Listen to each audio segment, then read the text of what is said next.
queridos, sejam muito bem-vindos ao estudo da lição da Escola Sabatina nesta segunda-feira, 1º de dezembro. Chegamos ao último mês do ano, 1º de dezembro, o ano já está acabando, com ele muitas bênçãos, também muitos desafios, muitas provações, mas como diz a palavra de Deus, até aqui nos ajudou o Senhor. Queridos, a lição desta segunda, ela tem por título tipo e antítipo. O significado de tipo e antítipo são conceitos teológicos que descrevem a relação entre uma prefiguração e seu cumprimento, onde tipo é um elemento, pessoas ou objeto do Antigo Testamento que aponta para uma realidade futura, o antítipo. E essa é a realidade maior no Novo Testamento. Na lição de ontem, nós vimos ali aquele tema, tipologia bíblica. Nós entendemos que o tipo são coisas que aconteceram no Antigo Testamento que prefiguram coisas no futuro, apontando, claro, sempre para Cristo Jesus. Os intérpretes da Bíblia não podem decidir arbitrariamente sobre o que constitui um tipo bíblico ou como este tipo em particular é cumprido no Novo Testamento e além. A própria Bíblia oferece diretrizes e princípios quanto à aplicação da tipologia bíblica. Aqui eu abro um parêntese em relação ao estudo da Bíblia.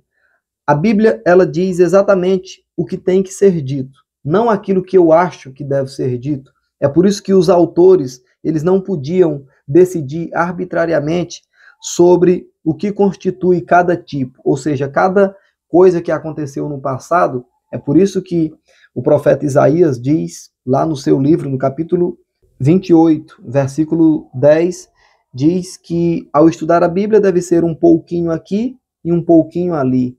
Não é o que a gente acha, não é o que a gente pensa. Da mesma forma, no Novo Testamento, desdobra o cumprimento antítipo de um tipo em 3 fases distintas. Aqui nós temos 3 fases distintas sobre o cumprimento de um antítipo. A primeira delas, na vida de Cristo, o cumprimento cristológico. A segunda, na experiência da igreja, o cumprimento eclesiológico. E a terceira, no fim dos tempos, o cumprimento escatológico. Nós encontramos tipos e antítipos por toda a Bíblia, e eles são úteis para mostrar aos leitores como entender a Bíblia e quais verdades a palavra de Deus está ensinando sobre Jesus, a salvação e a esperança final que temos. Nós começamos a entender o que quer dizer essas duas palavras, tipo e antítipo. Aqui tem uma pergunta. Veja os seguintes tipos do Antigo Testamento: Israel, o Êxodo e o Santuário. Como cada um é cumprido nas 3 fases antítipas: cristológicas, eclesiológica e escatológica.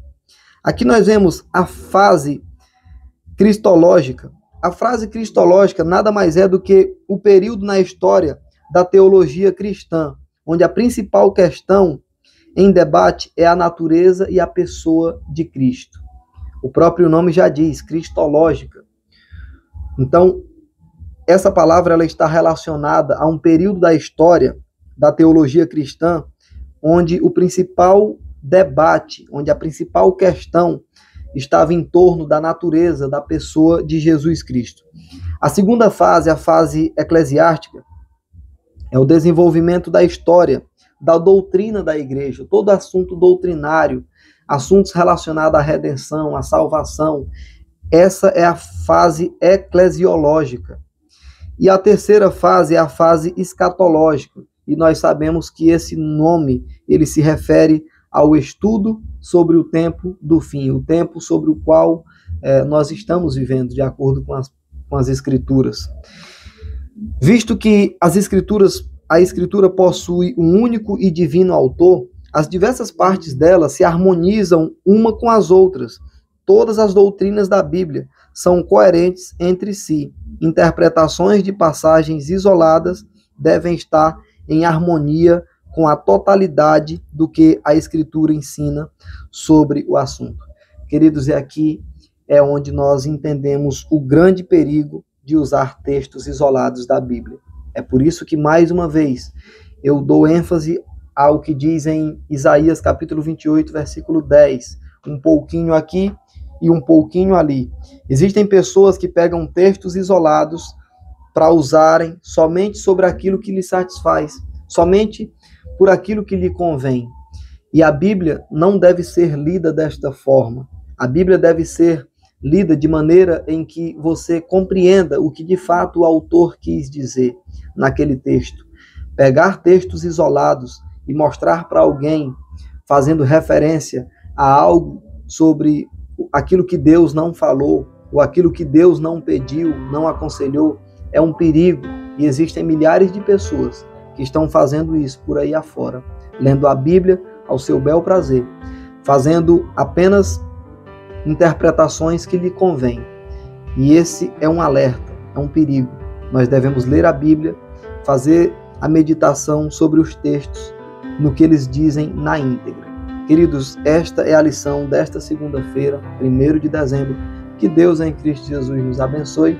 Eu convido você para que feche os seus olhos e juntos falemos com Deus através da oração.